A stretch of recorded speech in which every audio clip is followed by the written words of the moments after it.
Hello friends, welcome back to Tutorpedia YouTube channel. तो कैसे हो आप सब? आई होप आप लोग अच्छे होंगे, बिंदास होंगे। दोस्तों, आज का जो चैप्टर है सिंपल इंटरेस्ट है, जिसमें हम लोग बिना फार्मूला को सिंपल इंटरेस्ट के क्वेश्चनों को सोल्व करने वाले हैं और साथ ही इसके कुछ ट्रिक्स तथा कंसेप्ट को भी सीखेंगे। तो आइए क्लास स्टार्ट करते हैं। क्लास स्टार्ट करने से पहले आप लोग चैनल को सब्सक्राइब कर लीजिए और वीडियो को लास्ट तक जरूर देखिएगा। तो सबसे पहले बात करते हैं कि सिंपल इंटरेस्ट होता क्या है, यानी सिंपल इंटरेस्ट होता क्या है। तो सिंपल इंटरेस्ट को हिंदी में साधारण ब्याज भी बोला जाता है। क्या बोला जाता है? साधारण ब्याज। ठीक है, यानी साधारण ब्याज कहने का मतलब है जब आप किसी को कर्ज देते हैं, मान के चलते आप किसी को 10,000 रुपया कर्ज दिया, तो उस पर जो इंटरेस्ट लगेगा, मान के चलते कि पहले साल पर 10% इंटरेस्ट लगा, तो इस 10,000 पर ही लगेगा। दूसरे साल पर भी 10% ही इंटरेस्ट लगेगा और यह किस पर लगेगा? इसी 10,000 पर लगेगा। तीसरे साल पर भी 10% इंटरेस्ट लगेगा, वो भी 10,000, यानी एक्स्ट्रा कुछ नहीं लगेगा किसी पर नहीं, सिर्फ ये जो रुपया है आपने जिसको कर्ज दिया है, सिर्फ इस पर ही इंटरेस्ट लगेगा। इसी को बोलते हैं साधारण ब्याज। ठीक है, अब इसमें कुछ टर्म यूज होने वाला है। तो सबसे पहला है प्रिंसिपल। प्रिंसिपल कहने का मतलब है कि आपने किसी को कितना रुपया कर्ज दिया, उसी को क्या बोलते हैं? प्रिंसिपल बोलते हैं। दूसरा टर्म जो यूज होने वाला है रेट। रेट कहने का मतलब है कि आपने 10,000 रुपया दिया, अब 10,000 रुपया पर क्या कह रहे हैं यहाँ पर? 10% पर एनम, यानी प्रत्येक साल में प्रत्येक 100 पर आप कितना रुपया ले रहे हैं? 10 रुपया ले रहे हैं, तो इसी को क्या बोलेंगे? रेट बोला जाता है। दूसरा है टाइम। टाइम मतलब आप कितने समय के लिए किसी को पैसा उधार दे रहे हैं या किसी से पैसा कर्ज ले रहे हैं, उसको क्या बोलेंगे? टाइम बोलेंगे। और चौथा जो टर्म यूज होने वाला है, जिसको क्या बोलते हैं? अमाउंट बोलते हैं। ठीक है, अब इस सभी को क्या करते हैं? पी से डिनोट करते हैं। प्रिंसिपल को पी से डिनोट करेंगे, रेट को आर से डिनोट करेंगे, टाइम को टी से डिनोट करेंगे और अमाउंट को ए से डिनोट करेंगे। ठीक है, तो इस तरीक़े से कुछ यूज होगा। जो टर्म हमारे सामने है, ये सब टर्म हमारा यूज होने वाला है। अब ये बताइए कि सबसे पहले सिंपल इंटरेस्ट का जो फार्मूला होता क्या है। हम फार्मूला का यूज नहीं करेंगे, लेकिन कभी कभी ज़रूरत पड़ जाएगा तो हम फार्मूला का भी यूज कर सकते हैं। तो सिंपल इंटरेस्ट का जो फार्मूला होता है P into R into T by 100, यानी principal into rate into time by 100। तो इस तरीक़ा से SI का फार्मूला होता है। तो सबसे पहला क्वेश्चन आपके सामने है, जिसमें दिया हुआ है 1,500 रुपये 3 सालों के लिए दो अलग अलग स्रोतों से प्राप्त साधारण ब्याज के बीच का अंतर 13.50 रुपया है। यानी कह रहा है कि यानी दो जगह से हमें क्या हुआ? पैसा प्राप्त हुआ, दो सोर्स से हमें पैसा प्राप्त हुआ, यानी पहला सोर्स A है और दूसरा सोर्स B है। ठीक है, अब दोनों सोर्स से क्या हुआ? 1,500 रुपया, यानी यहाँ भी 1,500 रुपया प्राप्त हुआ, यहाँ भी 1,500 रुपया प्राप्त हुआ। ठीक है, जिसमें टाइम दिया हुआ है, इसके लिए भी 3 साल है और इसके लिए भी 3 साल है। अब दोनों का जो SI है, यानी SI1 माइनस SI2, दोनों का जो डिफरेंस है सिंपल इंटरेस्ट का, वो कितना दिया हुआ है? 13.50 दिया हुआ है। अगर हम इसको फार्मूला वाइज सोल्व करेंगे तो कैसे सोल्व करेंगे? P into R1 into T minus P into R2 into T बराबर 13.50। सबका वैल्यू दिया हुआ है, प्रिंसिपल का दिया हुआ है, यहाँ पर R1 दिया हुआ है, R1 का वैल्यू निकालना है, यहाँ पर टाइम दिया हुआ है, फिर P दिया हुआ है, R2 का वैल्यू निकालना है, टाइम दिया हुआ है, यानी दोनों दरों के बीच का अंतर बताना है हमको। तो यहाँ पर R1 माइनस R2 डायरेक्ट यहाँ से फार्मूला वाइज भी निकाल सकते हैं, लेकिन हमें फार्मूला का यूज नहीं करना है। तो हम कैसे इसको सोल्व करेंगे? तो उसके लिए सबसे पहले यह जो डिफरेंस दिया हुआ है, कितना दिया हुआ है? 13.50। कितने सालों के लिए दिया हुआ है? 3 सालों के लिए।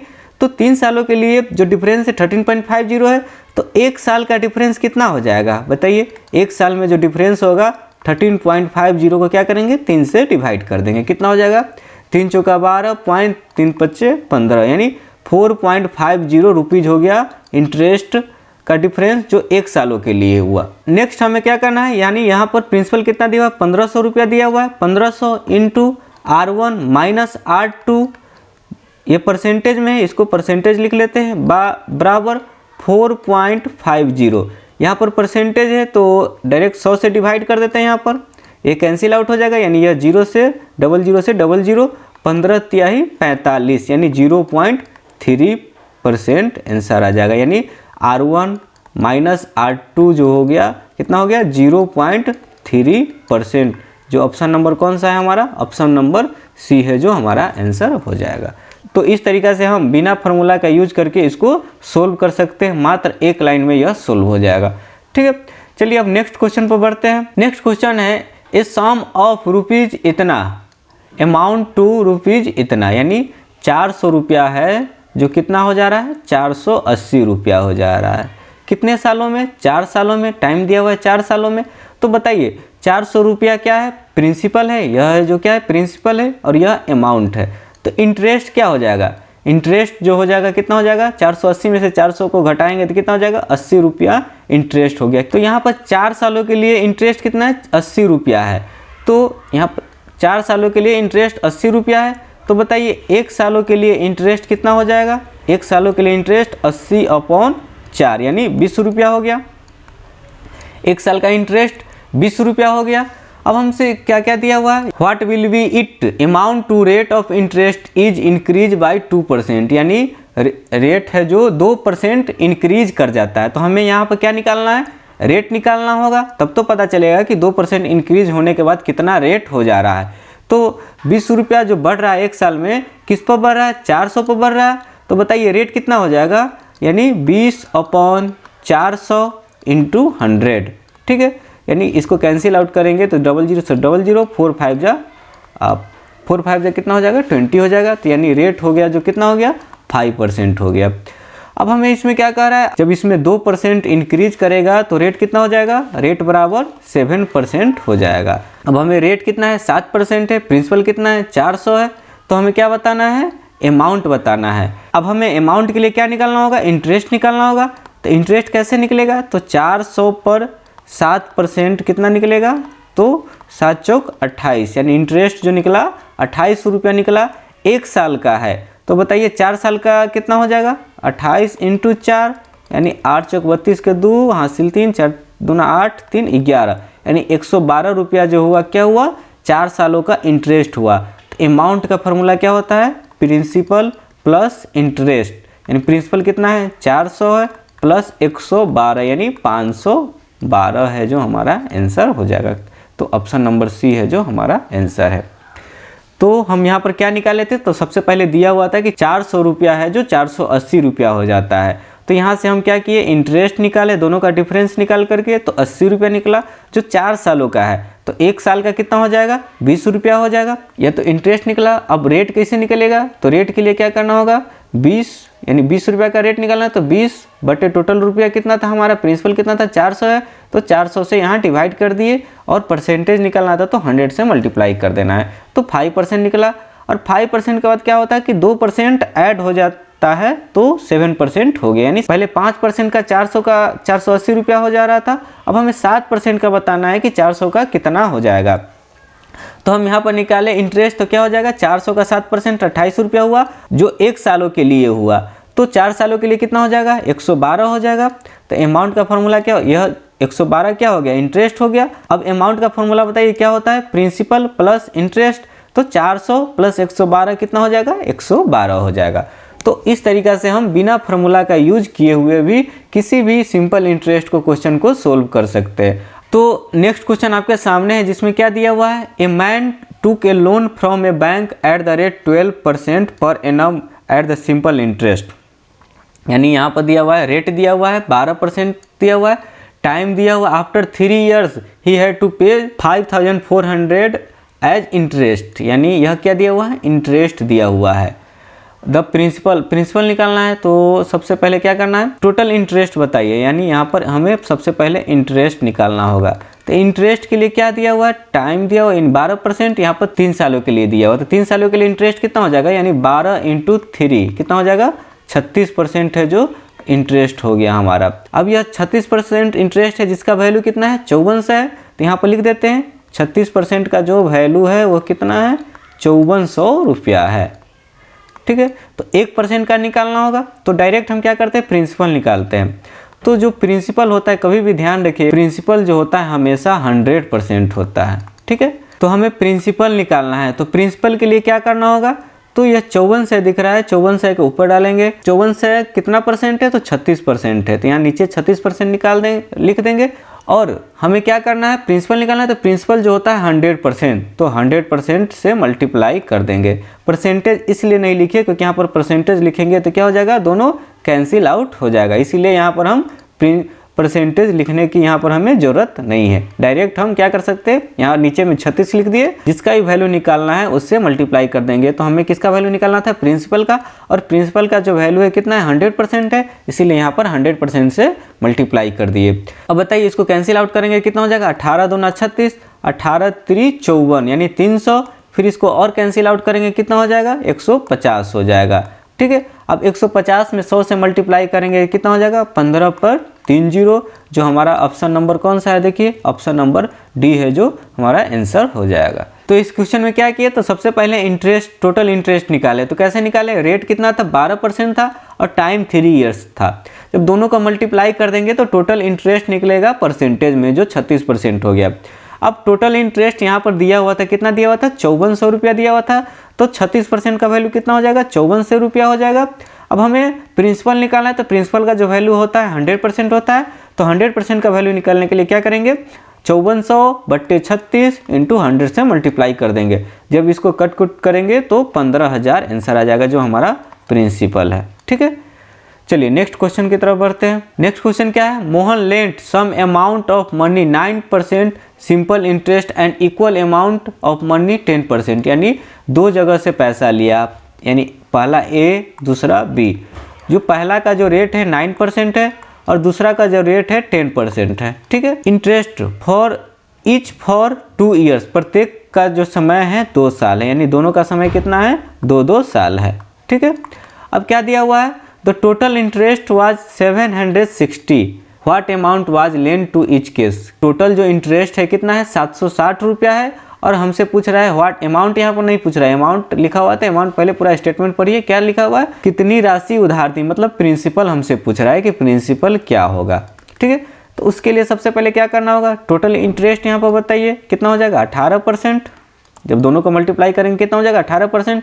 यहाँ पर टोटल इंटरेस्ट बताइए कितना हो जाएगा, 20%। अब जब दोनों को ऐड करेंगे तो कितना हो जाएगा, जब दोनों को ऐड करेंगे तो 38% हो गया, जो हमारा टोटल इंटरेस्ट हो गया।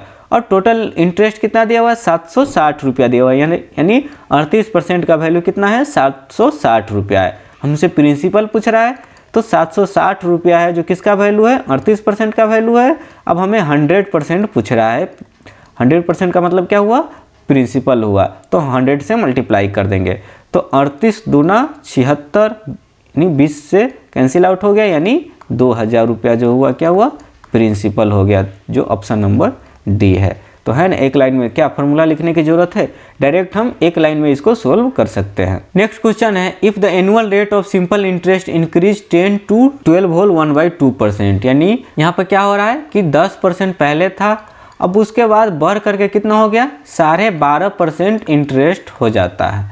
ठीक है, a man early income increase by 1250 rupees, यानी 1250 रुपया का इंक्रीजमेंट होता है।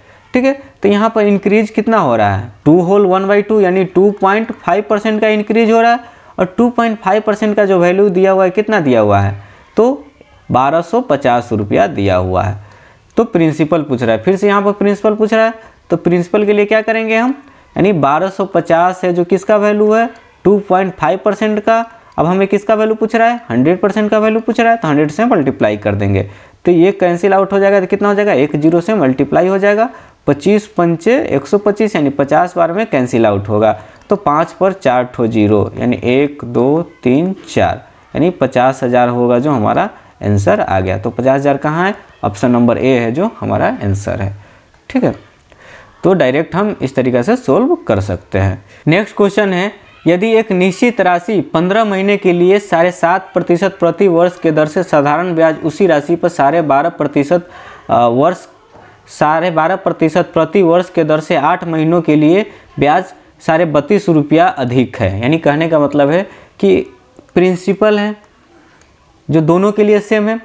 पहला है जो 15 महीनों के लिए लेता है 7.5% प्रति वर्ष के दर से, और दूसरा है 12.5% प्रति वर्ष के दर से 8 महीनों के लिए लेता है, तो उसके जो ब्याज में अंतर आता है कितना का आता है, 32.5 रुपया का आता है। तो सबसे पहले इसमें क्या करना है, इसका टोटल इंटरेस्ट बताना है और इसका टोटल इंटरेस्ट बताना है। तो पहले वाले का टोटल इंटरेस्ट कितना हो जाएगा, तो 15 महीने के लिए लेता है तो 15 इंटू, यानी सबसे पहले इसको वर्ष में कन्वर्ट करेंगे, तो वर्ष में कन्वर्ट करने के लिए 12 से डिवाइड कर दिए, मल्टीप्लाई 7.5% से मल्टीप्लाई करेंगे तो 7 दूना 14, एक 15/2% हो जाएगा। ठीक है, माइनस करेंगे क्योंकि अधिक हो रहा है। फिर यहाँ पर बताइए कितना हो जाएगा, 12 दूना 24, एक 25/2%, मल्टीप्लाई 8 महीना है तो 8/12 लिख देंगे। अब इसका जो वैल्यू है कितना है, 32.50 है। पहले इसको सोल्व कर लेते हैं, तो 3 × 5 = 15, 3 × 4 = 12, इसको और सोल्व करेंगे तो कितना हो जाएगा, 2 × 4 = 8 और 4 × 3 = 12। तो बताइए कितना हो जाएगा, 75/8 हो जाएगा, माइनस 25/3 हो जाएगा, 25/3 हो जाएगा। जब इसको और सोल्व करेंगे कितना हो जाएगा, 75 में 3 से मल्टीप्लाई करेंगे तो 2 से 25 आ गया, माइनस 8 में 25 से मल्टीप्लाई करेंगे तो 2 से आ जाएगा, बटे 24 आ जाएगा। ठीक है, अब ये कितना हो जाएगा, 25/24% हो जाएगा। ठीक है, अब जो 25/24% का जो वैल्यू है कितना है, 32.50, यहाँ पर लिख देते 25/24 का जो वैल्यू है जो कितना है, 32.50 है। तो हमसे क्या पूछ रहा है, सबसे पहले ये देख लेते हैं, सम यानी प्रिंसिपल पूछ रहा है। तो प्रिंसिपल के लिए क्या बोले थे, यानी सबसे पहले जिसका वैल्यू दिया रहा है 32.50 दिया हुआ है, किसका वैल्यू दिया हुआ है, तो 25/24% का वैल्यू दिया हुआ है। तो यहाँ पर 25 और 24 ऊपर चला जाएगा, यानी यहाँ पर 24 आ गया। प्रिंसिपल दिया हुआ है तो इसीलिए 100 से यहाँ पर मल्टीप्लाई करना पड़ेगा। जब इसको और सोल्व करेंगे तो यहाँ पर देखिए पॉइंट है, तो पॉइंट है तो नीचे 100 से डिवाइड हो जाएगा, तो 00 से 00 कैंसिल आउट। तो इसको अब कैंसिल आउट करेंगे तो कितना बार में कैंसिल आउट हो जाएगा, तो 25 एकम 25, यहाँ भी क्या हो जाएगा, 25 एकम 25, 7 बचेगा, तो 7 और 5 75 हो जाएगा, 25 × 75 0। अब 130 में 24 से मल्टीप्लाई करेंगे कितना हो जाएगा, 13 × 4 = 52, हासिल 5, 13 दूना 26, 5 31, यानी 3120 आंसर आ गया। तो ऑप्शन में नहीं है, इसीलिए क्या हो जाएगा, नन ऑफ दीज है जो हमारा आंसर हो जाएगा। ठीक है, तो इस तरीक़ा से हम किसी भी क्वेश्चन को, सिंपल इंटरेस्ट के क्वेश्चनों को सोल्व कर सकते हैं। तो दोस्तों ये रहा आज का क्लास। कैसी लगी आज की यह क्लास, अगर वीडियो अगर अच्छी लगी हो तो लाइक कीजिए, शेयर कीजिए और चैनल को सब्सक्राइब करके ही जाइएगा। मिलते हैं नेक्स्ट वीडियो में, आज के लिए इतना ही। Thank you.